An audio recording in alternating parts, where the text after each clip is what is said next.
There is a complex game called chess.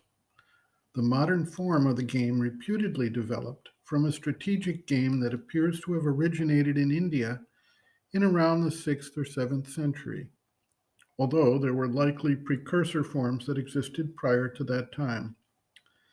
As a game of strategy, the object for the two players is to deploy their various game pieces, each having different basic powers of action, in order to gain control of the field and eventually conquer the opposing king.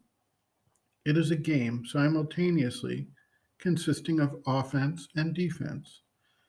Most individuals see the game from their own perspective, and they frequently run into difficulties as they miss the planning and execution of their opponent in the game.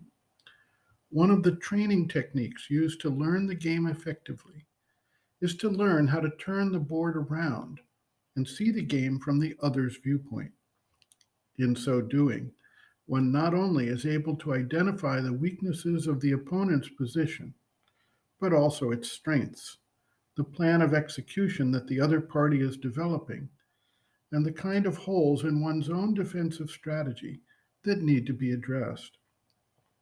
The game of chess has been honored for over 1,500 years for its ability to enhance logical thinking, planning, and strategic skills, and for forcing the individual to see things from both sides in order to successfully navigate the game. As a life skill, this can be extraordinarily beneficial.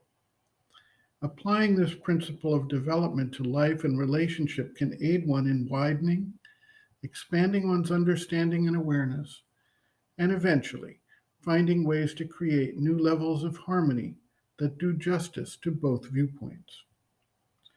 The mother makes it clear that to develop this life skill, one must be prepared to enter into the mindset and understanding of the other party.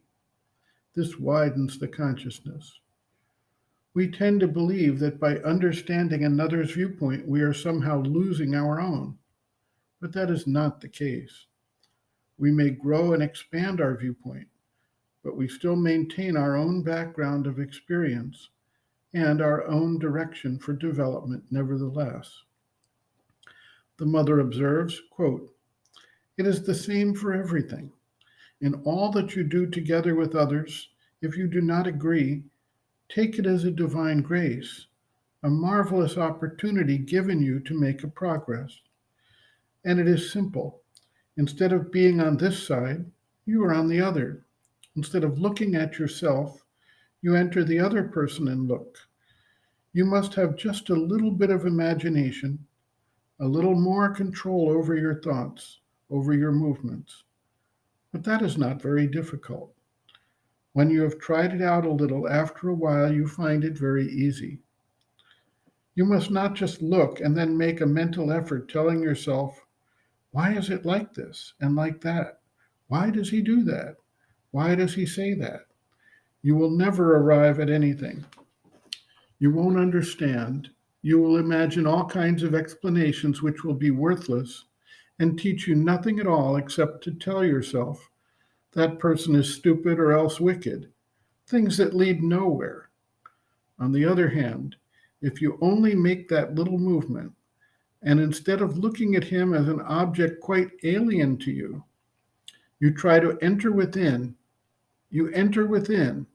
into that little head that's before you, and then suddenly you find yourself on the other side. You look at yourself and understand quite well what he is saying.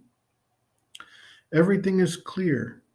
The why, the how, the reason, the feeling which is behind the whole thing. It is an experiment you have the opportunity of making 100 times a day." End quote. Reference, Sri Aurobindo and the Mother, Living Within, the Yoga Approach to Psychological Health and Growth, Exercises for Growth and Mastery, Identification, pages 144 to 149.